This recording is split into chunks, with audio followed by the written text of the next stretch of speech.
Feel free to sing along if you know the song.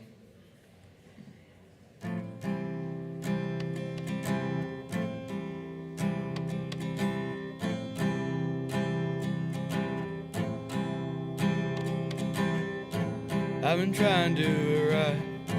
I've been living a lonely life. I've been sleeping here instead. I've been sleeping in my bed. Sleeping in my bed.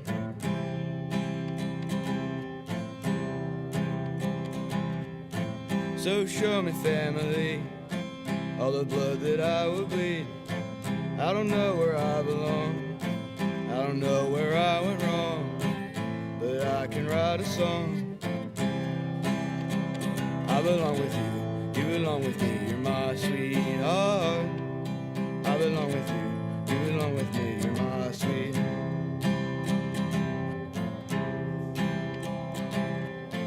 I don't think you're right for him. Think of what it might have been. Took a bus to Chinatown. I've been standing on a run in Valerie. I belong with you, you belong with me, you're my sweetheart. I belong with you, you belong with me, you're my sweetheart. And love, we need it now. Let's hope for some. 'Cause oh, we're bleeding out. I belong with you, you belong with me, you're my sweetheart.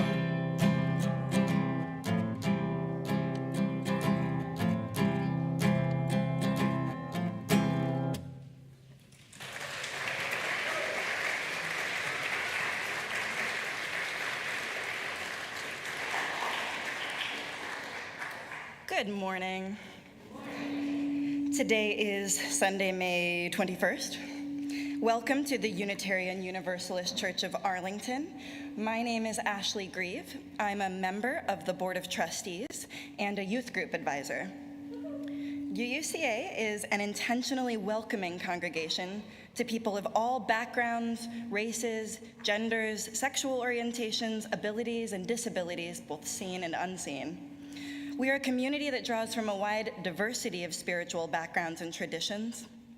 And this means that every one of you, it doesn't matter whether you showed up today in person or in spirit, if you're watching online, even later in the week, each of you is needed in order to be our most inclusive, most authentic version of our community that we can be. So thank you. I have a few housekeeping items today. Today is the first single service Sunday, so we will be meeting at 10:15 for the rest of the summer, mask optional for in-person attendance. And secondly, I want to acknowledge Jenna Coe, who is our ASL interpreter. Our youth group really wanted this to be an inclusive and accessible service, so thanks for that suggestion.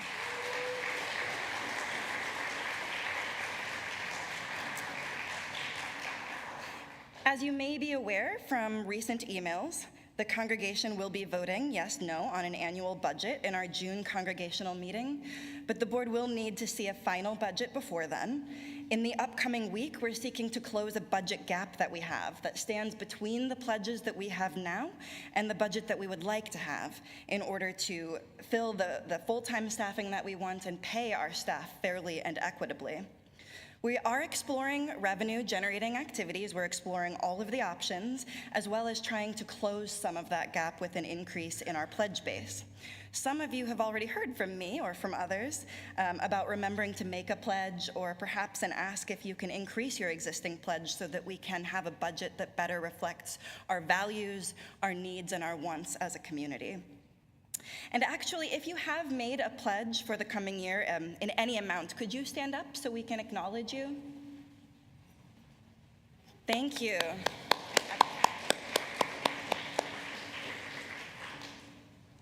Thank you for your gifts to this community. And one of the ways that we use our church budget is in support of our youth group activities. I don't have kids of my own, not human kids. But I really like working with this youth group because, well, A, they're pretty cool, actually, and B, for me, they represent hope. They've faced issues that I didn't have to face in school, like dealing with a global pandemic that separated them from their friends during critical formative years, or facing the tragedy of drug overdoses to the extent that the crisis has reached today. Yeah, this group is young, and they're silly, and they make mistakes, like the one that I won't call out by name, but who said that he thought I was in my mid-40s.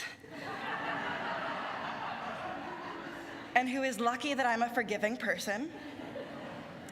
But they're also resilient, and they're smart, and they're educated on issues of gender identity and race and white supremacy and social justice in a way that I never was at their age, and I am so impressed with them.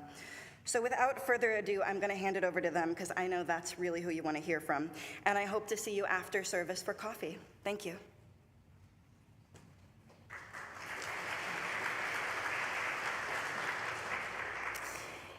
I actually think that it's me first, Ashley, just before we get to hear from our youth, but this is a moment for us to greet each other. It is so good to be together this morning, to be here with our youth, and I want to give a special shout out and welcome to families of youth who are here. Just wave for us so that we can acknowledge you in all the ways that you support your teens. We're so grateful that they're with us here. And now I want to invite you to say hello to each other. Just turn to someone, especially if it's someone that you don't know, and say good morning.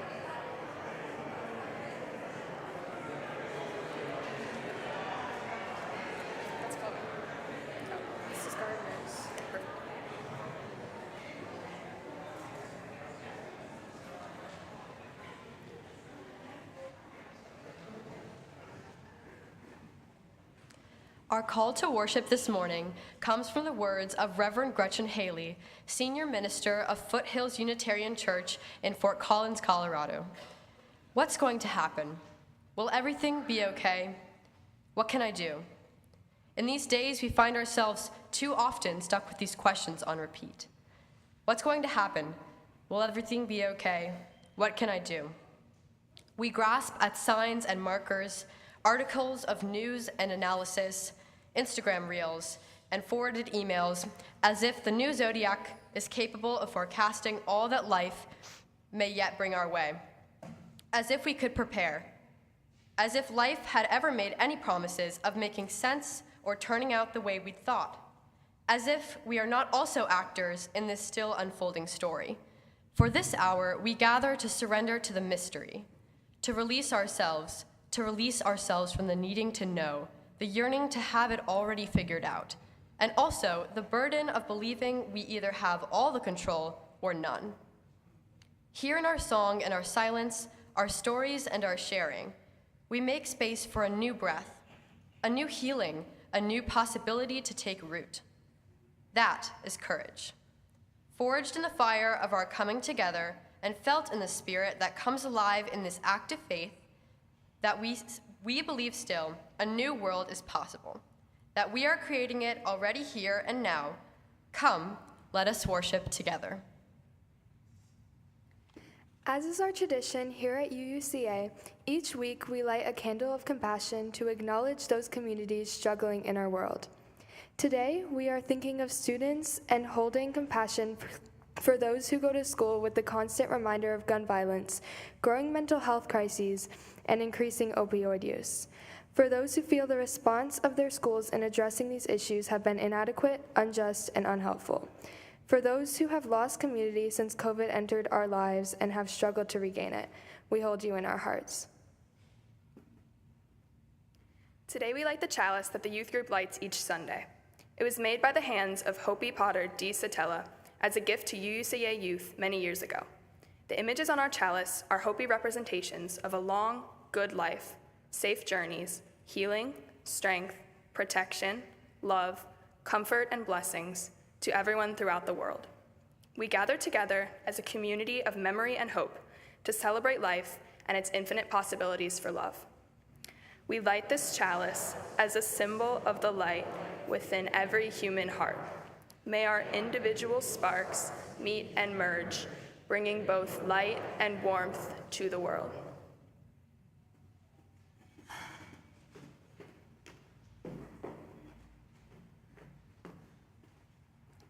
Thank you. That lovely chalice lighting. Good morning, everyone. So good to see all of you here. Thank you for coming and supporting our youth. For those of you who don't know me, my name is Lee Ann Williams, and I serve this congregation as Director of Faith Development. Again, welcome. I'm just remembering as I walked up here, a couple of Sundays ago, we had a child dedication, and in that service, we make promises as a community to hold, to nurture, to share our gifts with the children and the families. And when I think about Youth Sunday, I just see those promises fulfilled, and it's so heartwarming. So just so glad to be here just a few Sundays after we dedicated a new baby into the life of this community. But today I'm here to talk about saying thanks. How we say thanks, and all the different ways that we can say thanks. I see lots of kids. Normally we call the kids up, but I think just today we'll stay seated. But kids, I really need you to shout out some answers for me, okay? Can y'all do that? Let's just try yes. Let's get going. Yes? Okay, thank you. One of the things that makes church so special is it's a wonderful place to share gifts, to share our talents and our time and our energy. And it's also a wonderful place to be blessed by that time, those talents, and that energy. It's so important around here, we remind ourselves of that every single week. Maybe you remember these words: let us be grateful when we give. Yeah? Let us be grateful for those who share their gifts with us to nurture this congregation. Yes, we remind ourselves every week that it's important to give, and it's a blessing to receive those gifts. Church is just a great place to say thank you for all kinds of things. We're saying thanks today, again, for all kinds of things. And so I'm gonna ask the kids, can you help me remember, what are some ways we express gratitude? How can we do that? How can we do that here at church? What do you think? Anna, I see you over there about to say something. What do you think, Anna? Nah. How do we say thanks? That's okay too. What are some ways to show gratitude? Maybe an adult? A hug. Yep, a hug. That's a great way for someone you know to give them a hug. Ask, can I give you a hug for that? Any other ways? A gift, yes. And today we have a special gift for our RE volunteers out on the playground at our picnic. Gifts. What are some other ways to express gratitude? Maybe in our word? Teague. I want to hear from Teague. A picnic, and we're exactly doing that today. We're gonna have a picnic honoring all of our RE volunteers today. A picnic with games and cake. I don't know about you, but I think cake is a great way to say thank you, right? Cake's a great way. Yeah. What about words? Just saying thank you. Can anybody think of different languages? Different words for thank you in different languages?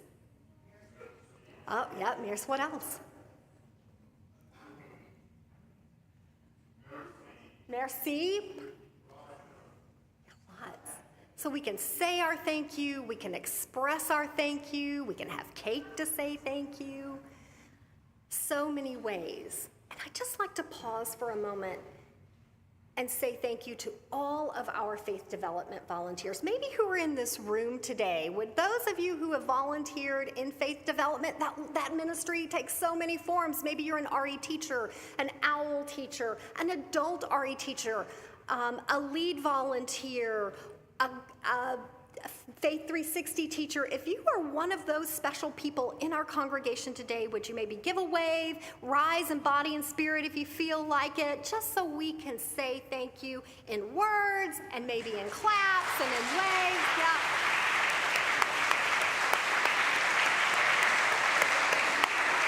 Hoop it up for our volunteers. Yes. Thank you for nurturing our living faith in the life of this community.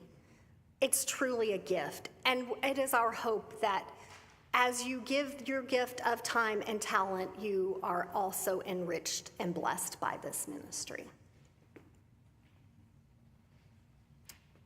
Now it's almost time for all kids 6 years and younger to go downstairs. If you wish, you are also welcome to stay in this space and hear from our teens. It's totally up to you. But as a special treat today, our teenagers wanted to share the Xing Blessing song that they heard growing up in this community. Those of you who've been around a while, you probably remember we've had lots of different songs. But the teens today wanted to sing you out with their special song. All right, so would our unofficial youth choir come on up? And again, kids 6 years and younger are welcome to go downstairs to room 5. You're also more than welcome to stay in here with us today. Thank you, everybody.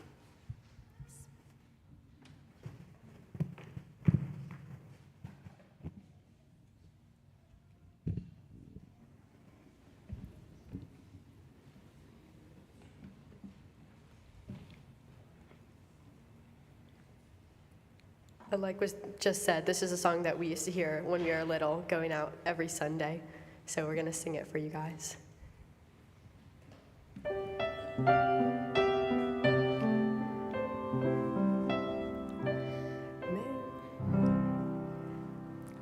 May your mind be open to new learning. May your lips bring truth into the world.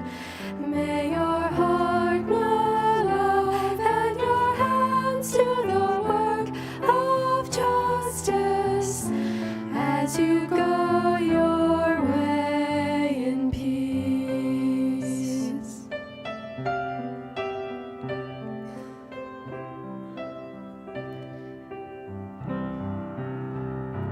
May your minds be open to new learning.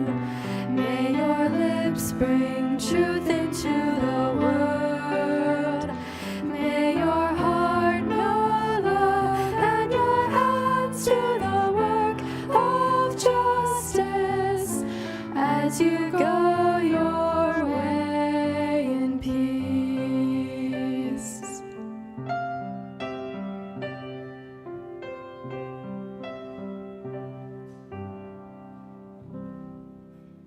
Thank you.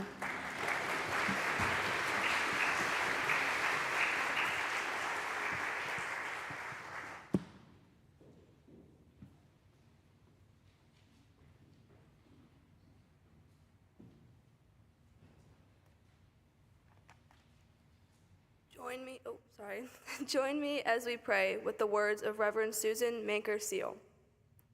For those who pray and those who don't. For those who believe there is some ultimate power that listens and can affect the world, and for those who believe that it is only through the power and love of our hearts that we make a difference. We pray to ourselves, to each other, to God, goodness, spirit, the great mystery of the universe that is beyond our understanding as well as our naming. Within each of our hearts is a yearning for something better for ourselves, for each other, for the world. That is our prayer. Beyond our personal prayers of our hearts, we share the collective prayers of humanity, prayers for love and justice, mercy and solace, respect, compassion, and peace. Universal prayers manifest in the values we cherish. Prayer is the seed, the guide, the vision, the direction, but our hands must work to build a better world, and our feet must walk the paths that lead to a universal, loving, respectful human community. Let us pray, and then let us begin the work once again.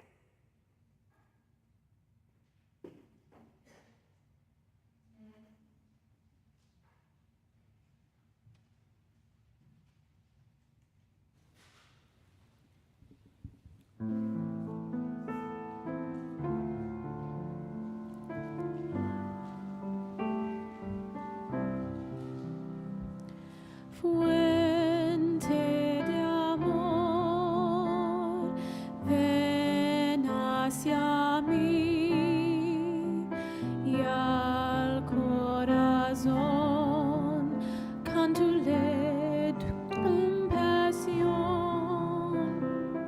Sopla valor, sube a la mar, haz de moldear la justicia de la vida. Ay, hágame, libérame, fuente de amor, ven a mí, ven a mí. Spirit of life, come unto me. Sing in my heart all the stirrings of compassion. Blow in the wind, rise in the sea. Move in the hand, giving life the shape of justice. Roots hold me close, wings set me free. Spirit of life, come to me, come to me.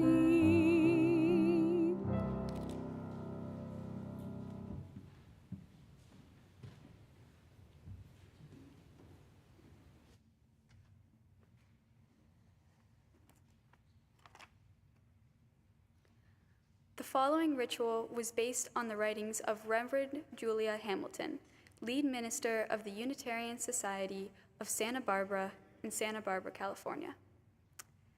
This sanctuary that we create together is a container for all of our new beginnings, the ones we share and the ones we hold close and quiet in our hearts, the new beginnings that bring us joy and fulfillment, and the new beginnings that break us open, the new beginnings that spurn change and growth within us, and the times we outgrow and leave behind. Each and every one of you carries a lifetime of stories every time you enter this space. This morning, there may be many stories from your life that surface in unexpected ways. I would like to invite you into a ritual to hold space for your new beginnings, whatever they may be. As we light a series of candles for the different paths we have taken, if you recognize yourself in one of these prayers, we invite you to put a hand over your heart, wherever you are, and know that you are not alone. There is someone else in this gathered community holding their hand over their heart too. I also invite the congregation to respond as indicated in the order of service as each candle is lit. We light the first candle for those whose story includes a first that has not happened yet, but one that they are excited for.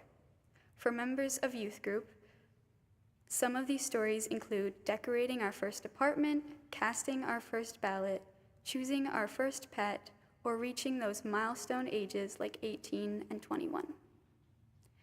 May the beginnings and endings in our stories be held in unconditional love and acceptance. We light the second candle for those firsts that we know are coming but also know that they bring with them fear or sadness or worry.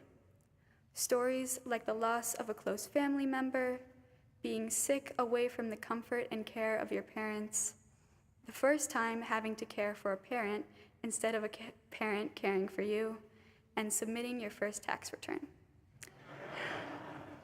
May the beginnings and endings in our stories be held in unconditional love and acceptance. We light the third candle for those firsts that carry with them the bittersweet mix of excitement, nostalgia, and the knowledge that an ending is just ahead. In our lives, those stories include the first day of a senior year, the first game of your final season of high school sports, or the opening night of a great show with the perfect cast.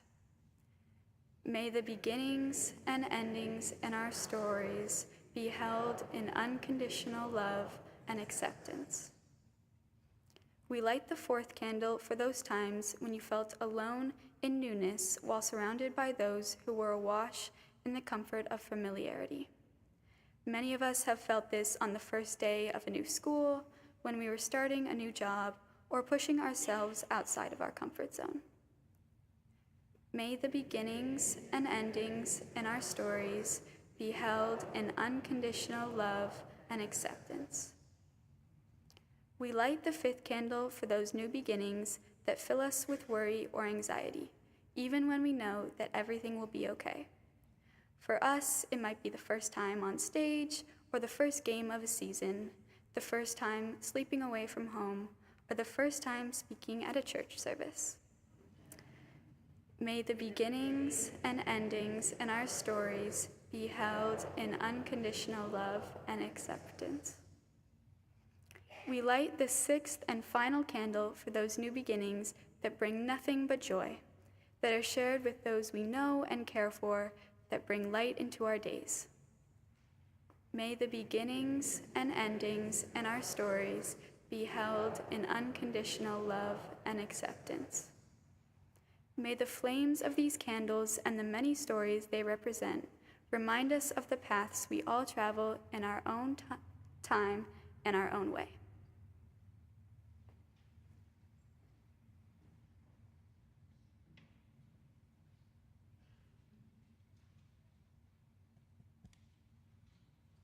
Good morning. My name is Jane Trickey. I'm a senior at Washington Liberty High School. My family moved to Arlington in 2018, the summer before my 8th grade year. Later that year, we started coming to UUCA, and I, as an 8th grader, was a part of the 7th grade Neighboring Faiths program. Then in 9th grade, I took part in OWL, and it was sadly cut short because of COVID. And then in 10th grade, I started youth group completely virtually, and slowly we reintegrated back to where we are now, gathering in person again every Sunday.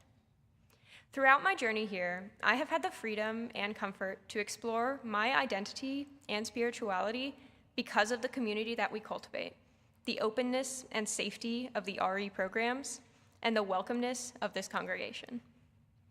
Switching gears, I find that one of the ways in which I navigate and understand the world is by analyzing and comparing the things around me to my favorite pieces of media, whether it be a book, a TV show, a movie. So when I started thinking about a reflection, I started to think about which of my favorite things most connects with UUCA. What I landed on, in a roundabout sort of way that I will do my best to put into words, was Avatar: The Last Airbender. For those of you not familiar, Avatar: The Last Airbender is a cartoon TV show about a young boy in a war-torn world of elemental magic, nations of water, earth, fire, and air, who must undertake a dangerous mystic quest to fulfill his destiny as the Avatar and bring peace to the world. The main cast of characters, made up of individuals from each nation, travels all throughout their world, meeting new people and being exposed to opposing and diverse cultural values. These characters' growth and perseverance, their celebrated diversity, and their continued respect of their own personal ideals are the traits that I feel UUCA strives towards. Those are the traits I wish to take with me as I go out into the world. Finally, I would like to start off our ritual for hope, which is next in the order of service. Something ahead for me that causes me to worry is going away to college and not being able to connect with people, not being able to make friends or find people that put up with my nerdy nonsense. But something ahead for me that brings me hope is the capacity for kindness and understanding I have gained from being here at UUCA. Thank you.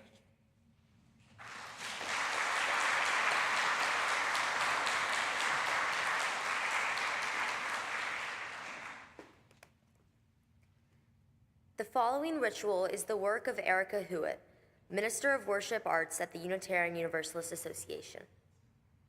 Around the world and for thousands of years, members of our human family have found ways to say, "You are not alone." Others have journeyed the place where you find yourself, and we journey with you now. There are many ways to give one another strength, courage, and love. The slip of paper in the pews today is how we will do that. This is an exercise of care, trust, and vulnerability, to name on paper a worry in your life and the hope that lives inside that worry as well. Please do not write your name on this piece of paper, but know that your hope will be read out loud later in the service by someone other than you, so please try to write as clearly as possible. Use the back of the paper if you wish, but be brave enough to complete these two statements. Something ahead for me that causes me to worry is, and something ahead for me that brings me hope is. Please drop your papers in the basket with the offering as it is collected. Ushers, please come forward.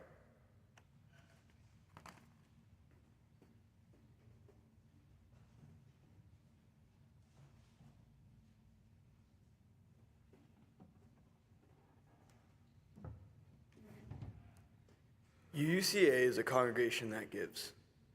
Each month, 70% of the offering goes to a community organization whose values resonate with our own, while 30% remains to support the ongoing work of the church.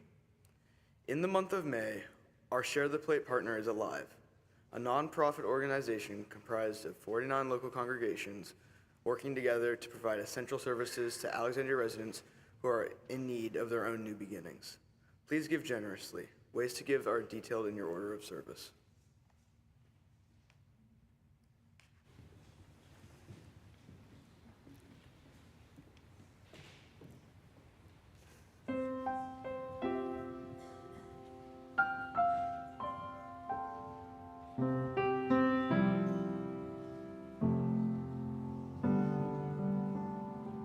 I've heard it said that people come into our lives for a reason, bringing something we must learn, and we are led to those who help us most to grow if we let them, and we help them in return.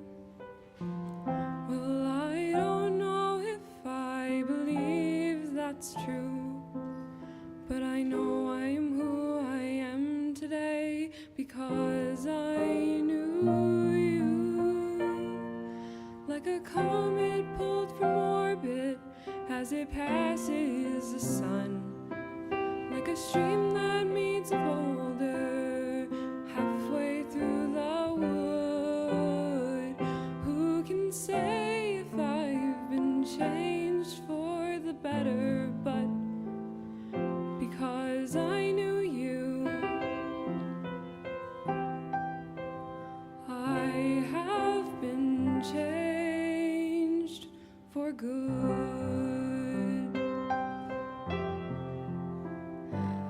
It well may be that we will never meet again in this lifetime, but let me say before we part, so much of me is made of what I learned from you. You'll be with me like a handprint on my heart, and now whatever way our story I know you have rewritten mine by being my friend, like a ship blown from its mooring by a wind off the sea, like a seed dropped by a sky bird in a distant wood. Who can say if I've been changed for the better? But because I knew you, because I knew you, I have been changed for good. And just to clear the air, I ask forgiveness for the things I've done you blame me for. But then I guess we know there's blame to share, and none of it seems to matter anymore. Like a ship blown from its mooring by a wind off the sea, like a stream that meets like a seed dropped by a bird in the wood. Who can say if I've been changed for the better? I do believe I have been changed for the better. And because I knew you, because I knew you, because I knew you, I have been changed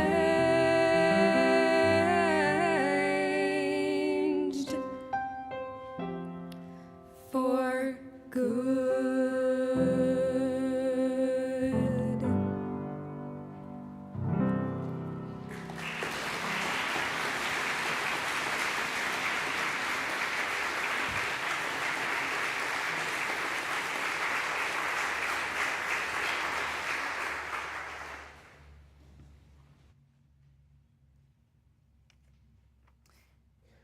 We are grateful indeed for the gifts received this morning and the gifts still to come, including your gifts of money and your gifts of sharing and vulnerability. I invite you to join me in the words for the offering blessing. We bless and receive these gifts, opening our hearts to true generosity. Let us be grateful when we give, be it time, talent, or treasure. Let us be grateful for our needs and the experience of vulnerability. Let us be grateful for those who share their gifts to nurture this congregation. Thank you.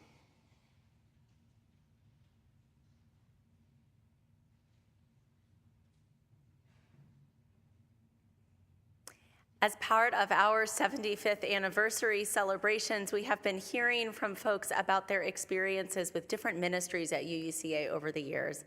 And I'm so delighted that Ann McKnight is here to share with us about a very special ministry that is indeed ongoing.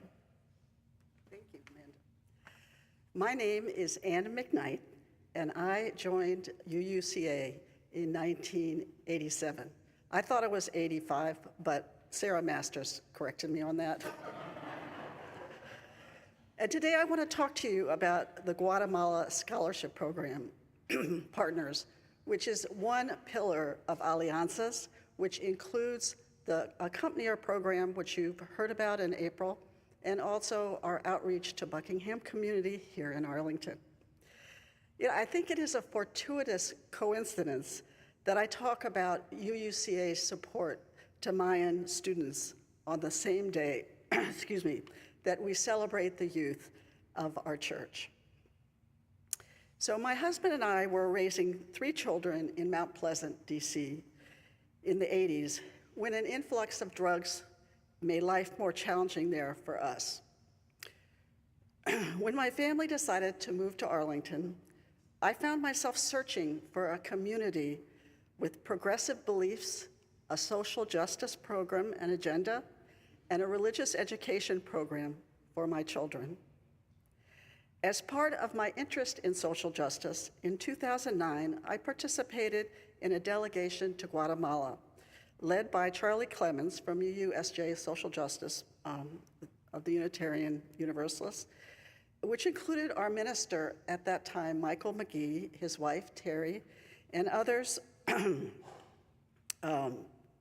were interested in attended the delegation.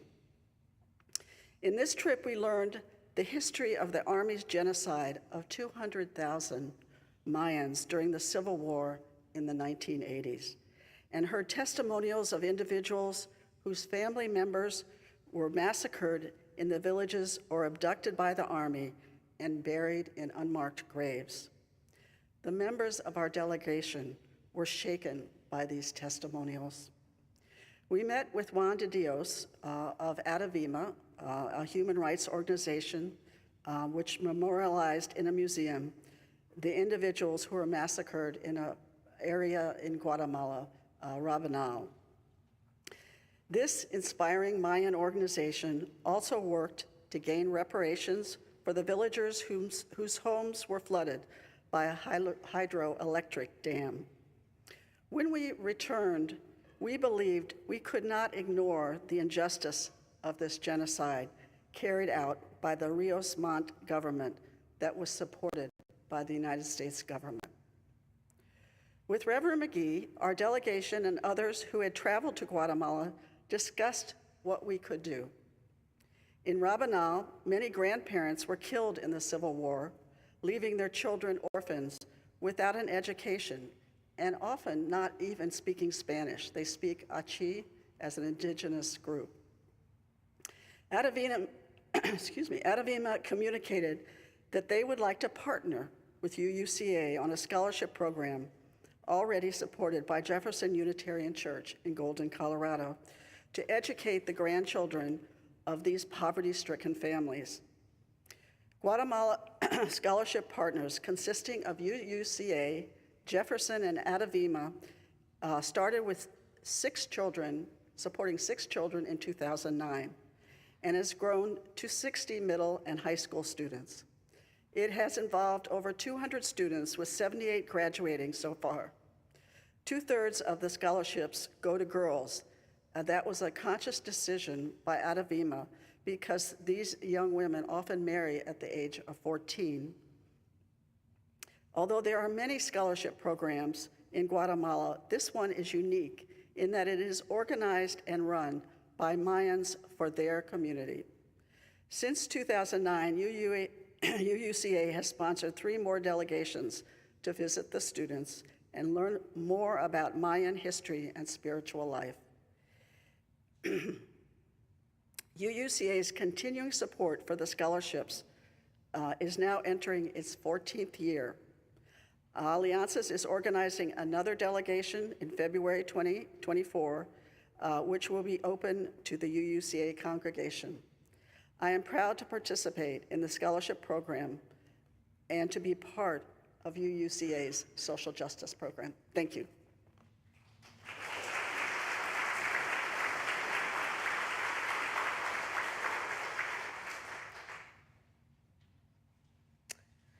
Good morning.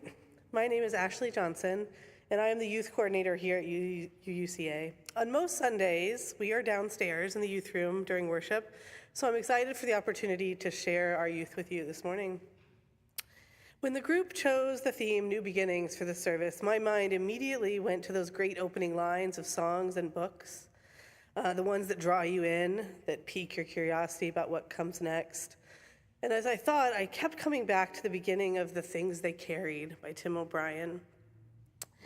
For those of you who haven't read O'Brien's work, not really a beach read, but it follows young soldiers in Vietnam, and it opens with details about what each soldier carried, the practical things, physical mementos from home, gear to keep them safe, equipment needed to perform their job. A few pages in, he starts detailing the other layers they carried, the emotional stuff, the stuff that's really heavy. I couldn't help but find an analogy to today's teenagers. For those of you who don't have kids at home or whose kids are young, you may not realize all that our youth carry these days. As a full-time teacher, what I carry in my bag is probably not that different from what they carry in theirs. I always have a pouch full of my favorite pens and pencils, my planner, my very trusty Texas Instruments graphing calculator. But over the years, new things have added to my bag. I now carry Narcan, the drug that is used to reverse an opioid overdose. I carry procedures on what to do in the event of an active shooter. Many of our youth have added those to their backpacks as well. Many of them also carry things, usually invisible, that I didn't have to carry, and that many of us in this room didn't have to carry.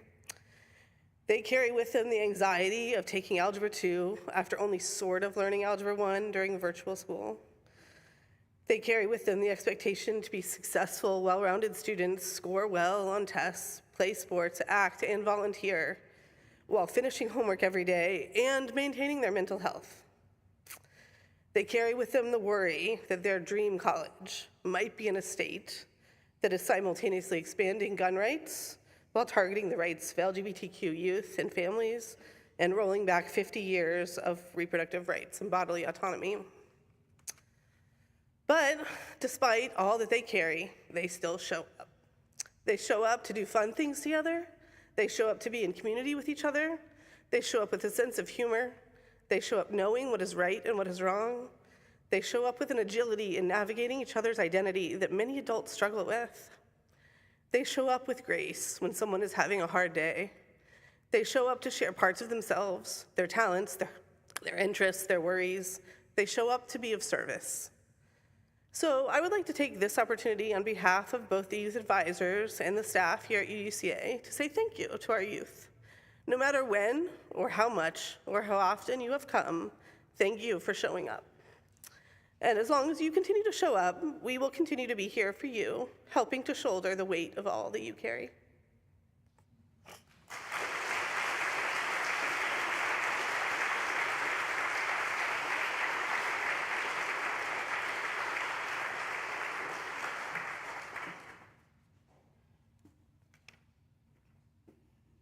So about the class of 2023 and the rewards of teaching and the joy of following a cohort.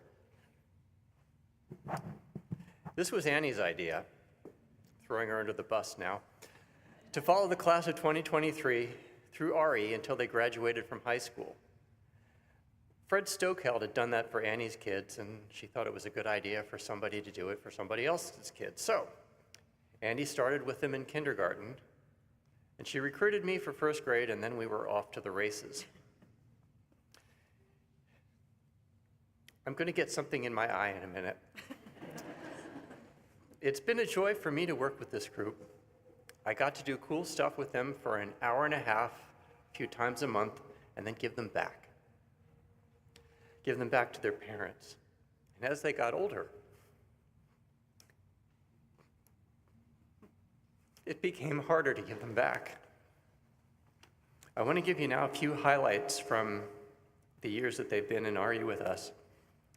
The Fellowship of the Maple Tree and its moral compass, which is actually right out there in the garden. You can find it under one of the trees. The UU Principles video that they did in, I think, second grade with finger puppets. There were only 7 principles then. Endless games of tag on the playground. First grade OWL, where some of the parents struggled with the vocabulary of body parts. Second grade, making the moral compasses. Fourth grade, the Old Testament of the Bible and the physical burning of the temple that we built.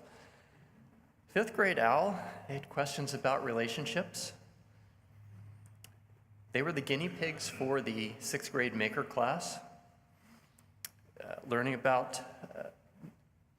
respect for other faith traditions in neighboring faiths in 7th grade. 8th grade OWL started with a lot of squirming, and it ended with total engagement and the kids versus parents condom relay of song and story. And then there's youth group.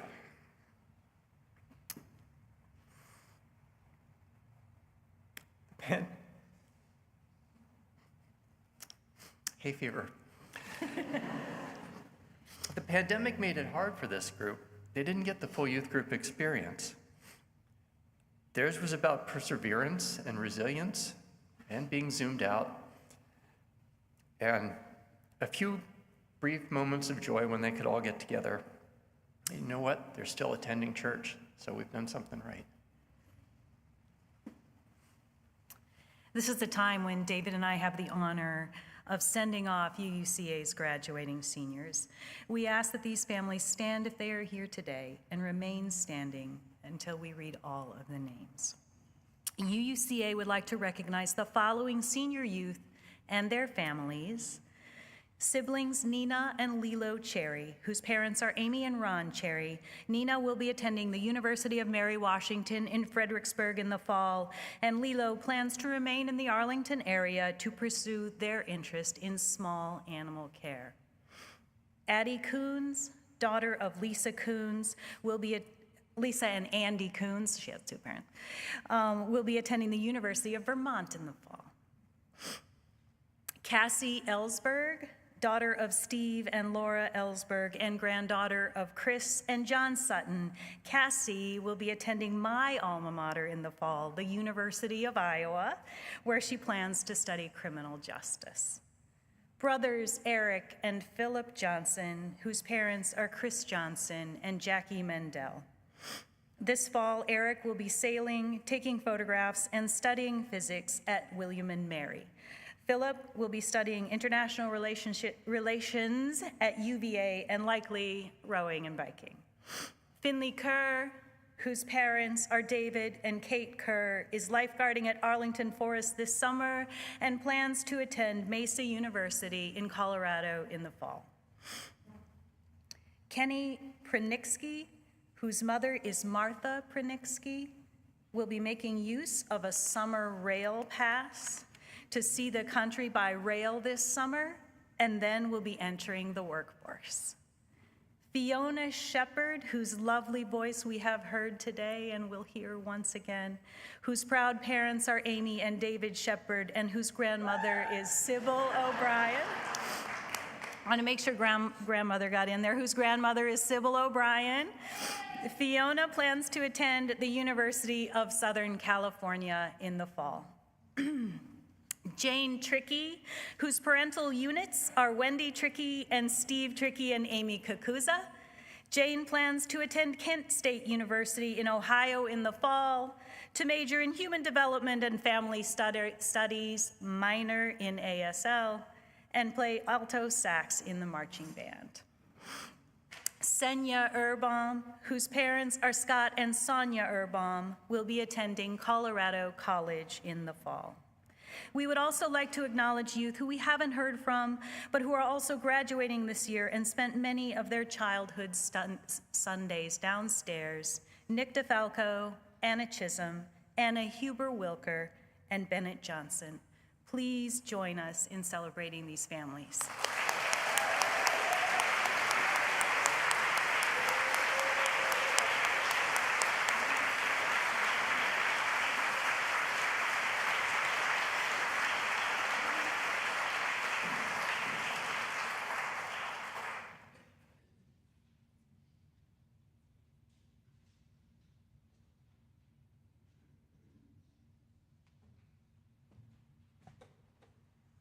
Hello, my name is Finley Kerr, and I'm one of 4 brothers who have all been attending UUCA since we were born. I spent my entire life here in Arlington, and now I'm weeks away from graduating high school and just a couple months from leaving to attend university. For as long as I can remember, UUCA has been a place where I felt comfortable, safe, entertained, and accepted. I have countless memories and all sorts of experiences here that contribute to who I am as a person. I thank all volunteers who support the religious education program here at UUCA immensely. Thank you, everyone, for your commitment to us youth. UUCA has provided opportunities to have fun while also contributing to our community through well-organized activities and events. The teachings and morals within these walls have helped guide and demonstrate good examples of exactly what kind of person to be in this world. As I reach the milestone in life where my childhood begins to come to an end and I begin my steps into adulthood, I'm happy to say I can positively reflect on all the past years and can appreciate nearly every moment and how it was spent. I encourage all younger kids to explore and experiment with their interests as much as they can and to appreciate every minute of every day moving forward. I'm excited about the open road of life that lies ahead, and I acknowledge that how you spend your time, what you're passionate about, and what you believe in truly defines you, meaning that every second that ticks forward is more development of your personal self.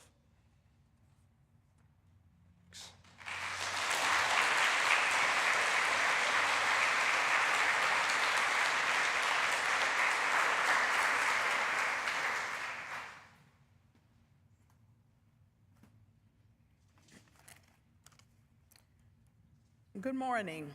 I am Valerie Shelton, and unlike David that you heard from a few minutes ago, I've only had the pleasure of working with the youth group for 1 year.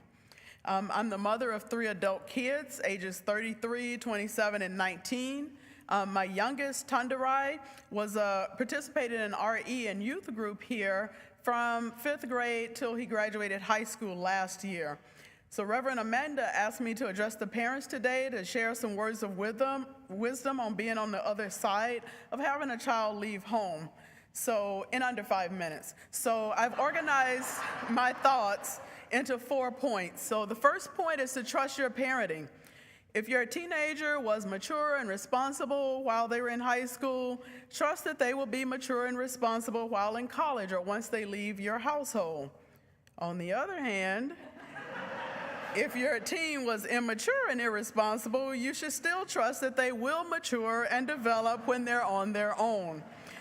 Because when faced with new situations, your child's default response will generally be those values that you taught them, good and bad.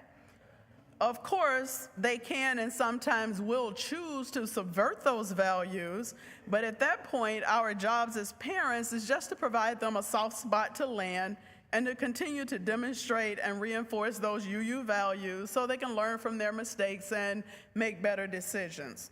So that first point, trust your parenting.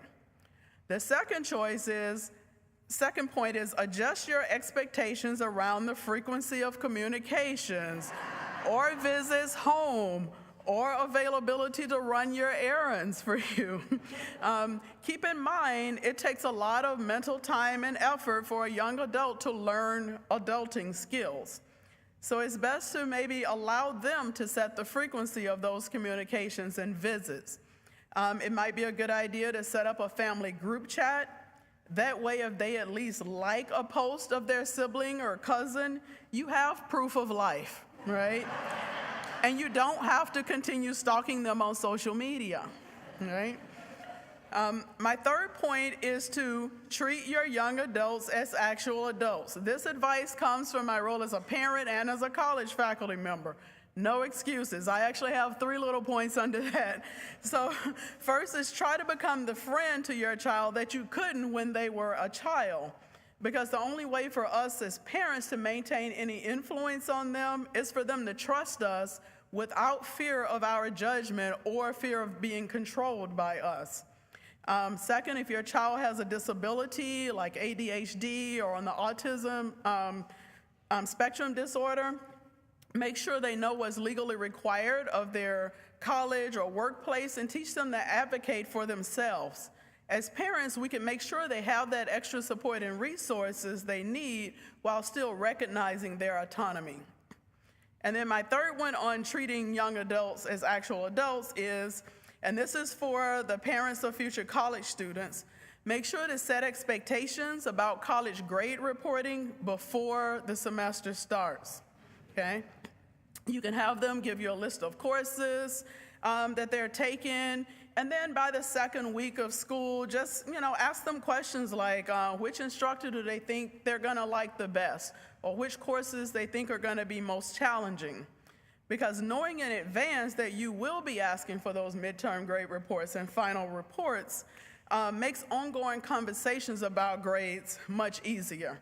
Trust me. Been through this 3 times, okay? If your child does choose to sign a release granting you access to their school records, just know that students can revoke that access at any time, okay? Anytime, even at 2 a.m. in the morning, they can wake up and uncheck that box. The fourth part of treating them as adults is knowing that they will make mistakes, okay? So now on to the fourth point and last. So the theme of the service is new beginnings. So my fourth and final point is for you to celebrate this new beginning. Don't think of it as a time of sadness, because when your child graduates high school, whether they are starting college, trade school, entering the workforce, taking a gap year, joining the military, whatever that new beginning is, they will be starting this as an adult. So parents, take pride in the fact that you've raised an adult person and embrace your own new beginnings.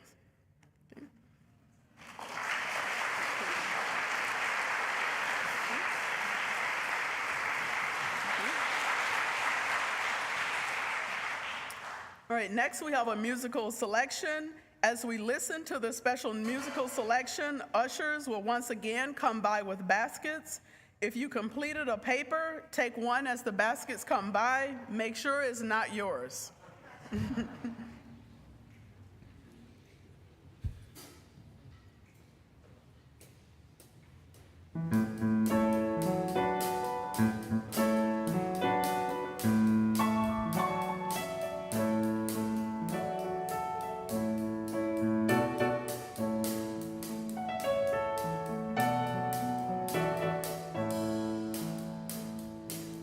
Who doesn't know what I'm talking about? Who's never left home? Who's never struck out to find a dream and a life of their own? A place in the clouds, a foundation of stone. Many proceed and many will follow. A young girl's dreams no longer hollow. It takes the shape of a place out west, but what it holds for her, she hasn't yet guessed. She needs wide open spaces, room to make her big mistakes. She needs new faces. She knows the high stakes.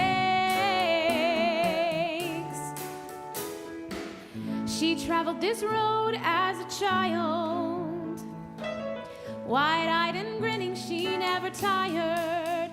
But now she won't be coming back with the rest. If these are life's lessons, she'll take this test. She needs wide open spaces, room to make her big mistakes. She needs new faces. She knows the high stakes. She knows the high stakes.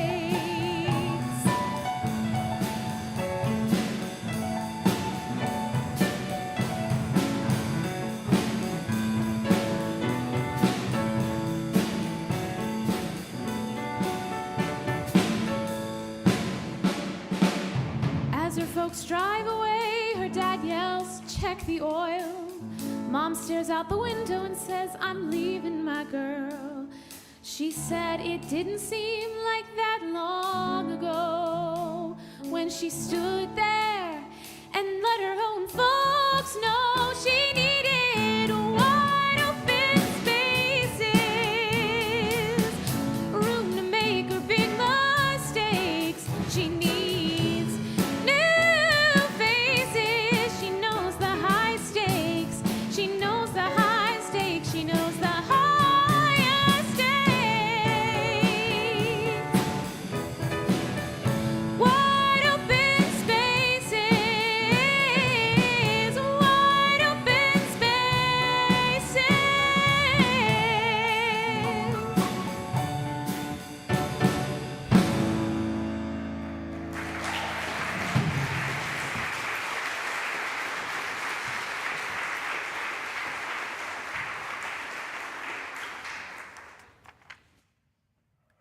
In this community, oh, yeah. Well, I'm short. In this community, we make one another brave. We give one another peace. We hold hope for one another. As theologian Paul Waddell says, hope has to be seen to be believed. It has to be made visible. It has to be something we can feel and touch. We are called to be persons who embody hope for one another. We have to be each other's partners in hope. This is our way of being partners in hope. You are holding someone's worry and their hope. Take a moment to read these words to yourself. You don't know who wrote these. This worry and hope could belong to the person you most admire in our community, or they could belong to the person who annoys you the most. These words might have been written by the person sitting next to you. Take those words in and offer up loving kindness to the unknown person who made themselves vulnerable today.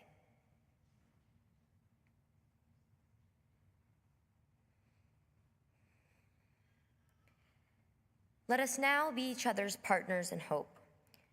Please take a moment to read aloud only the hope written on your piece of paper.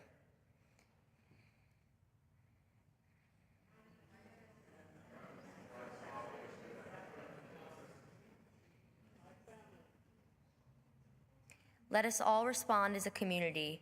We hold the hope for you. We hold the hope for you.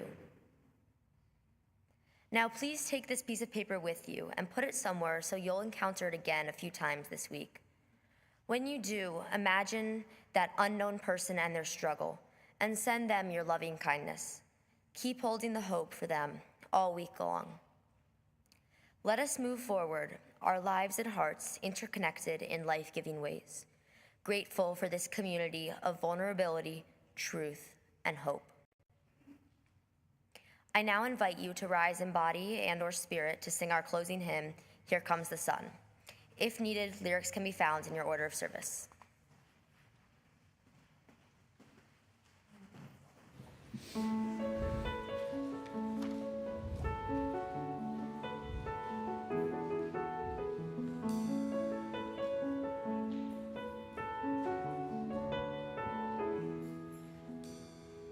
Here comes the sun, do-do-do-do.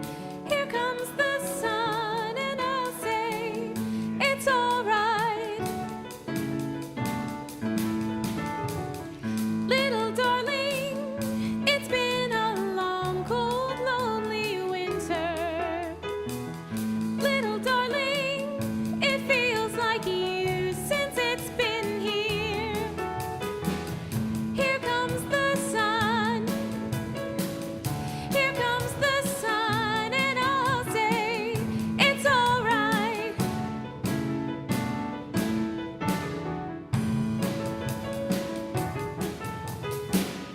Little darling, the smiles returning to their faces. Little darling, it seems like years since it's been here. Here comes the sun. Here comes the sun, and I'll say it's all right.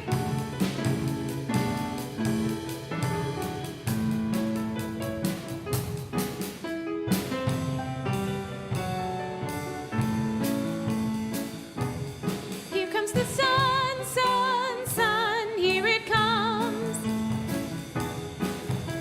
Sun, sun, sun, here it comes.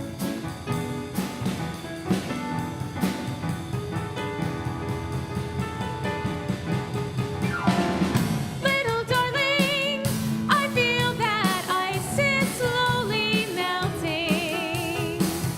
Little darling, it seems like years since it's been clear. Here comes the sun. Here comes the sun, and I'll say it's all right. Here comes the sun. Here comes the sun. It's all right. It's all right.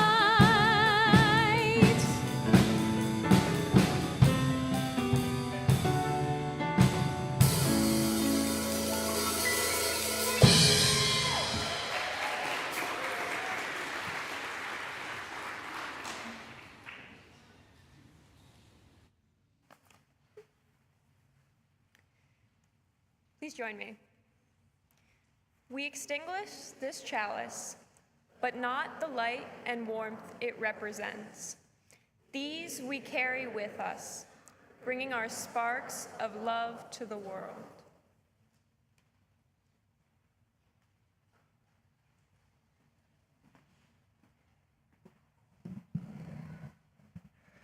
As we close our worship service this morning, a reminder that families with 8th graders through 12th graders are meeting for a potluck in the center. RE families of younger children will meet for a picnic on the playground, and all are welcome to some sweet treats in Fellowship Hall in recognition of our RE teachers and volunteers. Our benediction today comes from the Director of Religious Exploration at First Unitarian Universalist Church of New Orleans, Reverend Katie Gelfand. We call forth the life of faith by igniting our chalice. This spark of new beginnings invites us into a sacred space to reflect where we have been and where we are going. Even knowing that this particular flame will intentionally end with our ritual extinguishing, we fear not its end, for we know, with brave hearts, that from every ending of our lives, we are sent forth to make a new beginning. I'm going to sing a song by Shakira, but it's probably more widely known from the movie Zootopia. It's called Try Everything. So.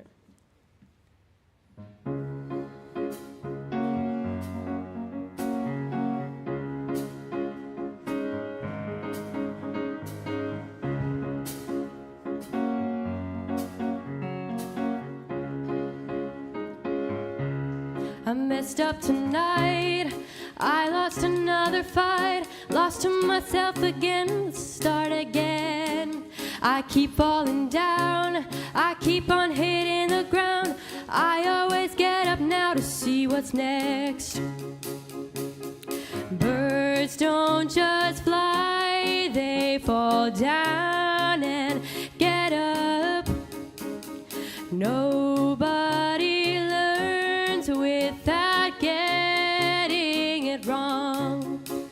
I won't give up, no, I won't give in until I reach the end, and then I'll start again. No, I won't leave, I wanna try everything, I wanna try even though I could fail.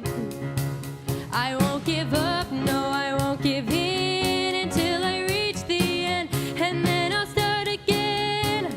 No, I won't leave, I wanna try everything, I wanna try even though I could fail.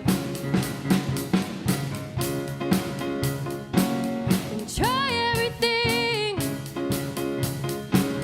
and try everything, try everything. Look how far you've come, you filled your heart with love.